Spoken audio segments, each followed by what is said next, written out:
I now give the floor to the representative of the Russian Federation. Спасибо. Thank you, Madam President.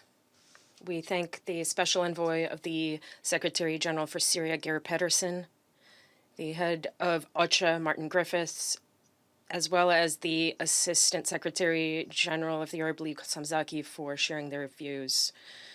We welcome the commencement of the work of the 7th round of the Drafting Commission of the Constitutional Committee on March 21st in Geneva. We continue to see no alternative to advancing the political settlement process led and carried out by Syrians themselves with the mediation of the UN without external interference or imposing artificial deadlines and strictly within the framework of Security Council Resolution 2254.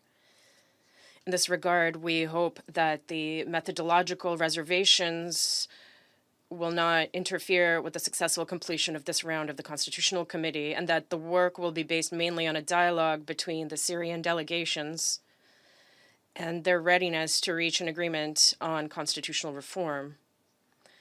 We call on Geir Pedersen to focus on this particular area without being distracted by other initiatives.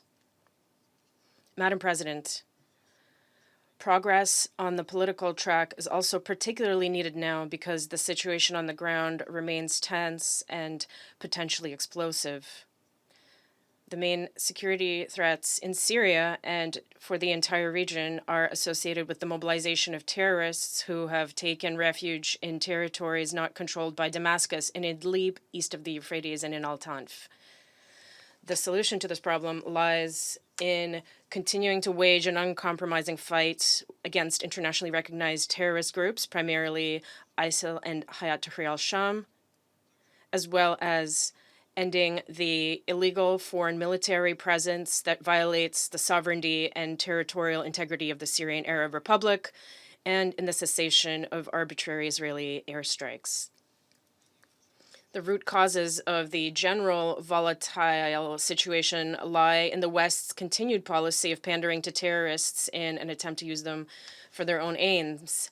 The latest manifestation of the dangerous consequences of this approach was a large-scale terrorist attack on Sanaa prison in Hasaka. During the operation to clear that prison and its urban environment from ISIL militants, U.S. aircraft and armored vehicles were used, and measures to protect civilians were disregarded, and the massive exodus of civilians from the combat zone is eloquent evidence of this. More than 45,000 people left the area, according to OCHA.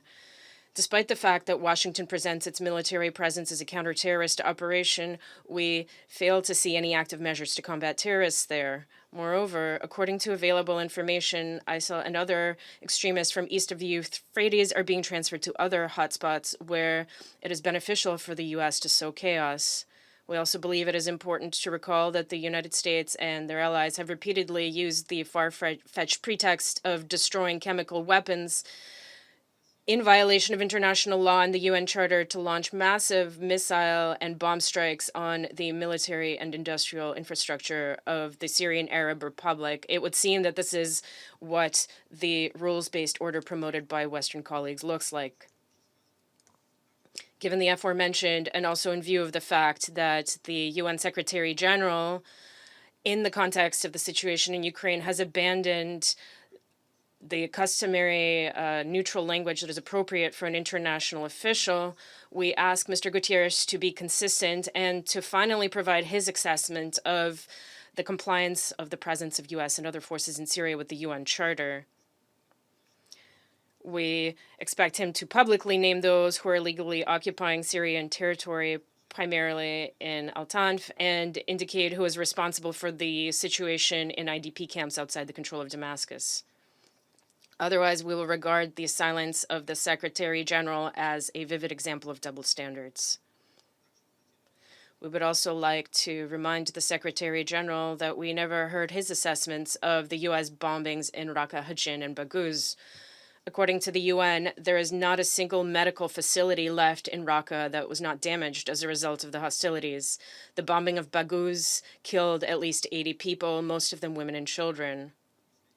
After emotional assessments of what is happening in Ukraine and assessments made on the basis of unverified or even unconfirmed information at that.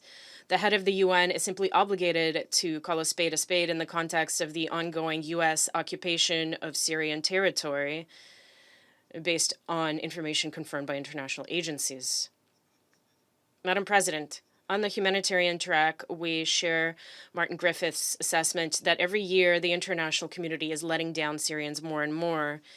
Implementation of Security Council Resolution 2585, meant to mobilize comprehensive humanitarian assistance to Syria, is stalling. The planned cross-line convoys from Aleppo to Sarmada have been blocked by militants in Idlib. At the same time, according to information we're receiving, al-Nusra is openly saying that until the next extension of the cross-border mechanism in July, which they are for some reason convinced will happen, they will not let through the domestic convoys delivering assistance to approximately 43,000 people in need. There is also no access to the other 3 zones of the Turkish operation. Even anti-COVID vaccines cannot be delivered. All this is being accompanied by an attempt on the part of our Western colleagues to link the obligations of member states under unanimously adopted Resolution 2585 to political preconditions. In parallel with the politicization of humanitarian assistance, Europe and the U.S. continue to suffocate Syria with unilateral sanctions, which are having a detrimental effect on the humanitarian situation and are significantly hampering the efforts of relevant organizations, including due to the chilling effect and overcompliance by banks, insurers, and economic actors. Again, haven't we ruled that using starvation as a method of warfare is unacceptable and contrary to international humanitarian law? We should not lose sight of the task of assisting Syrian IDPs and the return of refugees, which remains on the agenda. The receiving countries, Lebanon, Jordan, and Turkey, are openly saying that their ability to host further refugees is limited. For our part, we consider it necessary to ensure the fundamental right of refugees to return as provided for by Security Council Resolution 2254 under the strict condition of coordinating such efforts with Damascus. Dear colleagues, as we're all aware, the mandate of the cross-border mechanism expires this summer. Only one of the provisions of that resolution is being implemented today, the cross-border humanitarian shipments. It seems no one intends to implement any of the other provisions. Yet, at the same time, Damascus has proven that deliveries to Idlib across the contact lines are quite possible.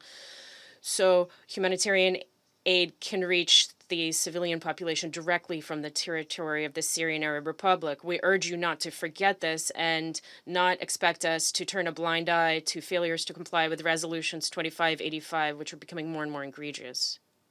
Thank you for your attention. أشكر ممثل الاتحاد الروسي على بيانه. أعطي الكلمة الآن. I thank the representative of the Russian Federation